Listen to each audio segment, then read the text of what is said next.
All right, guys, I know it's just the beginning of November, but we just had a cold front come through here in Florida, so it feels like Christmas to us. So in celebration of Christmas, which is my favorite holiday, we're going to be working on a Christmas project. Today, we're going to be building one of these Christmas tree boxes. This goes around the base of your Christmas tree and covers up the stand. It takes place of your traditional Christmas tree skirt that you would have. It's a super easy DIY build. Anybody can build one of these. We're going to be using leftover tongue and groove boards that we had from a previous home project, but you can use any material that you'd like. You can use plywood for the walls, you can use 1x6s, 1x12s, whatever you'd like. You can design the walls with X's on the sides. We left it like this because it matches the walls in our house, but I'm going to give you all the dimensions that we used on this one just in case your Christmas tree stand is the same size as ours. That is going to dictate what size you need to build your box. So we're going to get started right now. But before we do, be sure to hit that subscribe button so you can keep up with our weekly videos, our DIY builds, and our tips and tricks. All right, guys, let's get going. As I said, this is a super easy build, so these are all of the tools and materials that you'll need for the build. And here's the cut list for our Christmas tree box. Our stand was just under 22 inches long, which is why this first set of boards are 22 inches. The first set of boards that we're going to cut on the miter saw are the 22-inch long 1x6 tongue and groove boards.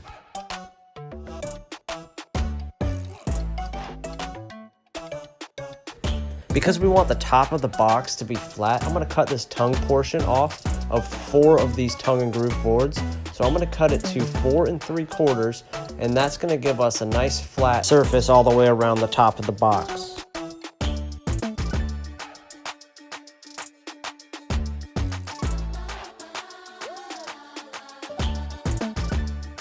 Just to double check our height, I'm going to dry fit 3 pieces and measure out 15 inches. Perfect. And you can see this side is nice and smooth for the top. Now that I've double checked that height is 15 inches, I'm going to get our 15-inch boards cut along with the rest of the cut list. Now that we've got all those cut, I'm going to go ahead and rip the rest of the sizes from our cut list. Because I want the sides of the tongue and groove board to be nice and flat, I'm going to attach this 3/4 inch by 3/4 inch 15-inch long strip to the edge of these 3 tongue and groove boards. If you're building your box out of plywood or something flat, you actually can skip this step and just attach the 1x2 inch by 15-inch strips on the outside of the plywood. Just a little safety reminder, be sure to always make sure your fingers are nowhere near the nail or where the nail could pop out from if it decides to blow out the top of the wood.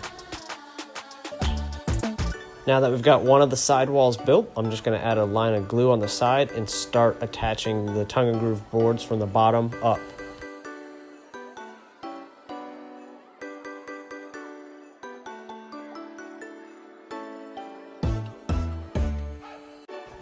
Now just repeat those last 2 steps, and then you'll have yourself a nice square box.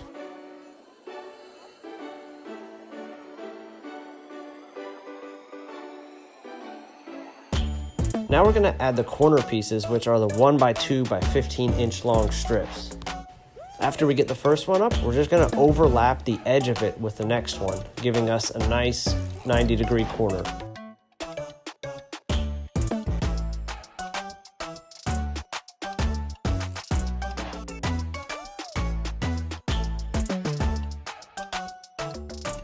After we've got all 4 corners done, we're going to add our horizontal pieces. These are the 20 7/8, and also the other side is going to be the 19 3/8.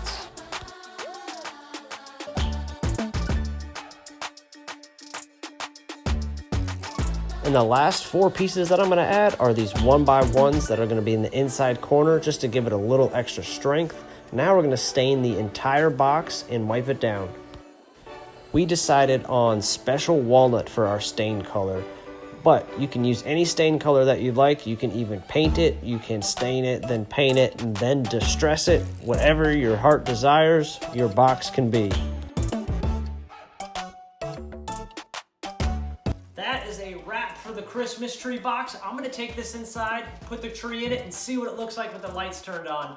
Thank you guys again for tuning in. We'll catch you guys next week on our next DIY build.